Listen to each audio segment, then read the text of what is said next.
it was 40 years of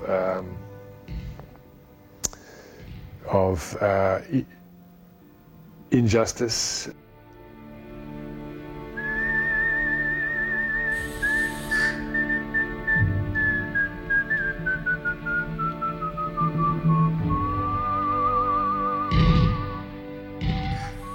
There's still remnants of it. Obviously, it will take a long time to eradicate all remnants of that injustice, because the injustice becomes legislated, it becomes ingrained, it becomes part of your life. But the older generation, we still have the hangover. There's a lot of guilt related to it. Many people will now think they should have acted more decisively at the time, but we're not defending the way we lived. That was what we were brought up to be, was rugby players. That's what we wanted to do. That's what was foremost in our minds.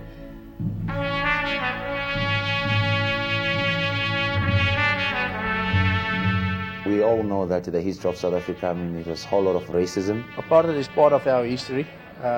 Something that our leaders in the past decided on, which us as youngsters didn't have a say. It was wrong. But there were other rugby players in South Africa, men like Cheeky Watson and his brothers, who were white players who at that time refused to play under the system. So they're all different stories to be told. Everybody has a story. Sirvió también los Springboks y la política racial del país que ellos representaban para que hubiera muchas protestas a donde fueran de gira. La política de segregación racial generaba rechazo en todo el mundo y para combatir el apartheid, la comunidad internacional comenzó a aislar al régimen sudafricano. El boicot se aplicó en el plano político, económico, cultural y también deportivo.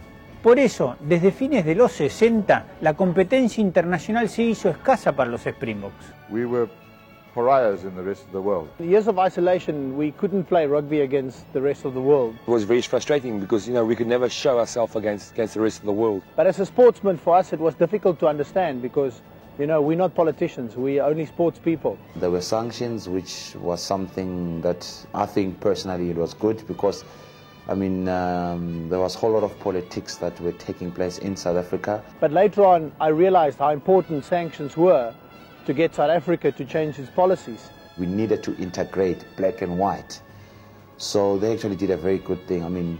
If it was not happen, if it didn't happen like that, I was not going to be sitting here and talking to you about rugby.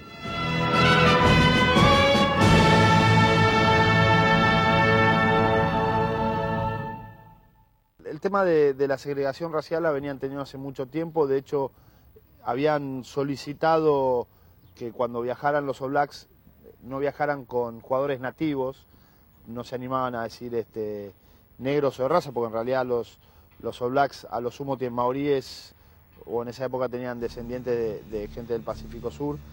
Y le pedían a la Unión Neozelandesa que no viajaran. Y es más, fue muy controversial que la Unión Neozelandesa aceptó.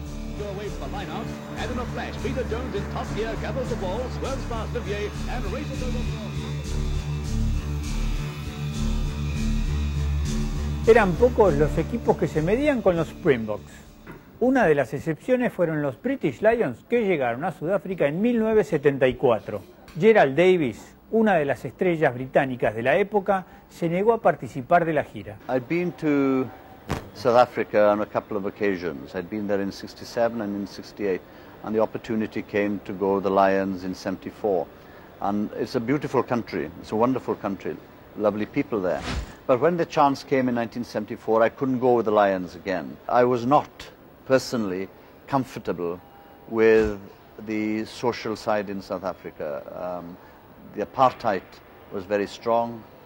I had a friend there who I knew very well from 1967 and 68, and he was what they called then, and it's not a nice way of saying it, they called him a Cape Coloured. And I couldn't meet him, I couldn't see him, I couldn't have dinner with him, he couldn't come to my hotel. And it was very difficult in 1968 that those things couldn't happen. And I felt, part of me said, I don't like that. And so that was one of several reasons why I didn't go to South Africa, because I felt uncomfortable about all that. The whole world again. South Africa circle. Got it for Reed. Right tackle, Ken Stewart. En 1976, los All Blacks llegaron nuevamente a Sudáfrica. Esa fue una de las giras más polémicas de la historia. Después, en el 76, para la época de las Olimpiadas de Montreal, como los All Blacks decidieron ir a jugar una gira a Sudáfrica que estaba programada, entonces hubo una cantidad enorme de países africanos que hicieron el boicot a las Olimpiadas, pusieron de alguna manera al rugby en un lugar de suma incomodidad, obviamente, porque por culpa del rugby todos estos países africanos no se presentaban. En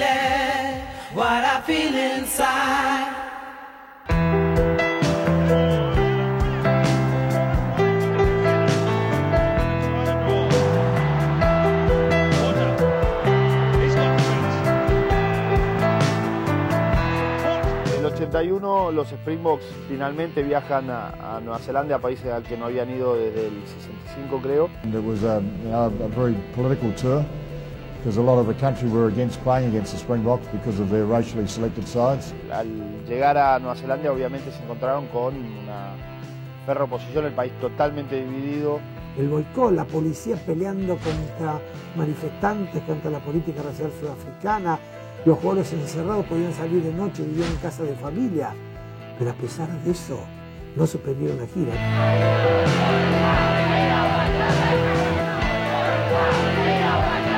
You know, even media people who followed the game were maybe more focused on off the field, but for the players it was a huge, huge challenge, and it was a great series. Tan complicado era para los Springboks el tema de esta gira que, por ejemplo, el partido que jugaron en Wellington contra los All Blacks, y para evitar que no hubiera problemas para que ellos llegaran al estadio, se fueron al estadio la noche antes. Y después todo llegó al punto cúlmine en el tercer test en Auckland, cuando durante el partido una avioneta empezó a sobrevolar por arriba del estadio y dejaba caer bolsas de harina. Loose ball, Dalton the captain. You can see the flower bombs are landing very close to the action there. Water. That'll curl up in the wind near halfway. During that game there was a plane that flew over the field and was coming very low, but when you're playing rugby you don't see things on the outside, but you couldn't help but notice this plane coming in below us just above the height of the grandstand, and there was obviously some bloody idiot in there dropping bags of flour out of the window, I suppose. And one of these bags hit Gary Knight right on the back of the head. Una bolsa de harina le pega en la cabeza a Gary Knight, uno de los pilares, y hay una frase célebre de Clive Norley: le dijo al aguatero que no le pusiera agua porque le iba a armar engrudo en la cabeza. It was a spoof, really, wasn't it?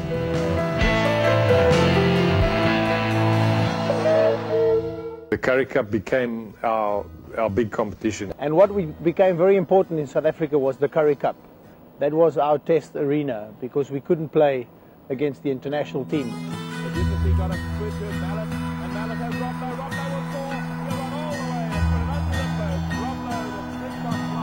Currie Cup became very important. It was enormous. I mean, Northern Transvaal against Western Province could easily get 70,000, 80,000 people to watch. Se jugaban estadios, para que te des una idea, en estadios provinciales 70.000, 80.000 personas llenos todos los fines de semana. Grandes jugadores desarrollaron su carrera en la época del boicot. He's hit it well too. And that's a great goal for Nas Botha. Nas Botha and Danny Gerber, and these were players that we only ever watched on TV playing Currie Cup. It's sad that they did not see the Donny Grabbers, the Nas Bothas. You guys, they just didn't see those players.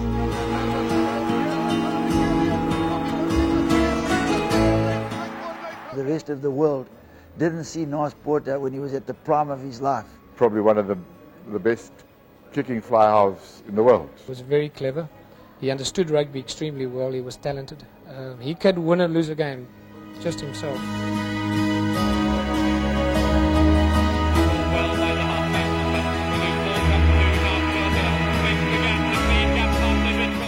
We had another guy, Donny Gerber. He was a world-class centre. He was one of the greatest centres that probably ever lived in the game. He was a complete rugby player. He could kick, he was fast, he was strong, he was tackle. So it's a pity that the rest of the world couldn't see more of him.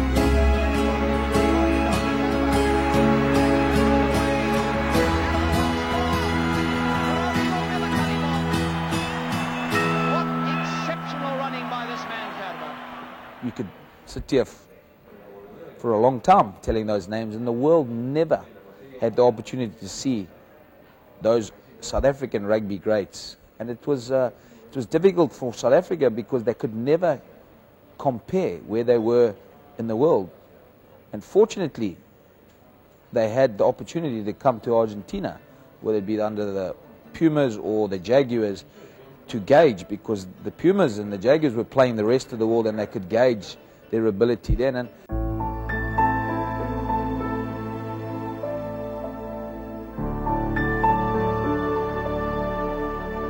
Nelson Mandela is very special in our country. Nelson Mandela, oh no, that's a special man. Most people, including myself, thought it impossible that all these diverse groups of people, black, white, colored, Indian, could actually mold into one. And we still have our problems today, but he created something. In the history of our country and even in the history of the world, he's one of the greatest leaders ever, and he's a special man.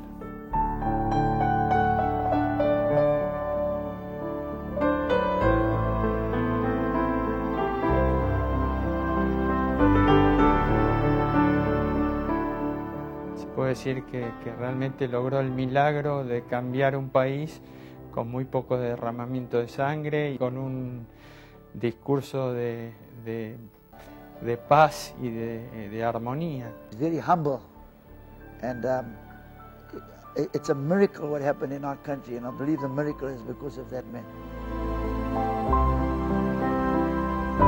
If you look at Nelson Mandela, he's loved all over the world, but he's loved so much in South Africa for his leadership and what he's done for the future of South Africa.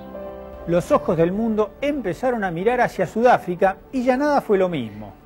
En 1990, Nelson Mandela es liberado y se acelera el proceso de derogación de las leyes de apartheid. Los Springboks comienzan a competir con el mundo del rugby.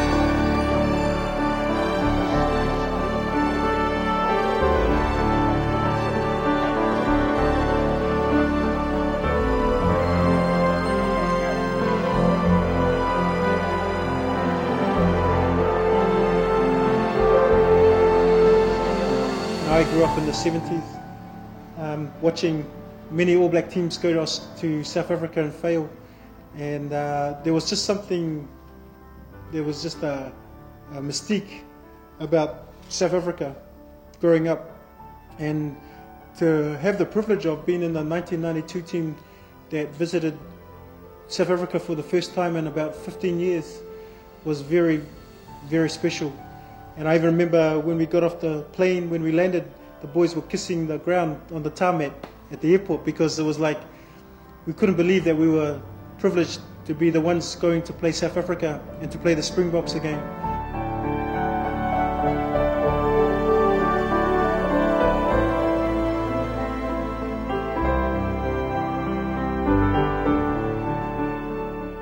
In 1992, we played the All Blacks and then we played the Australians, so they both beat us quite comfortably.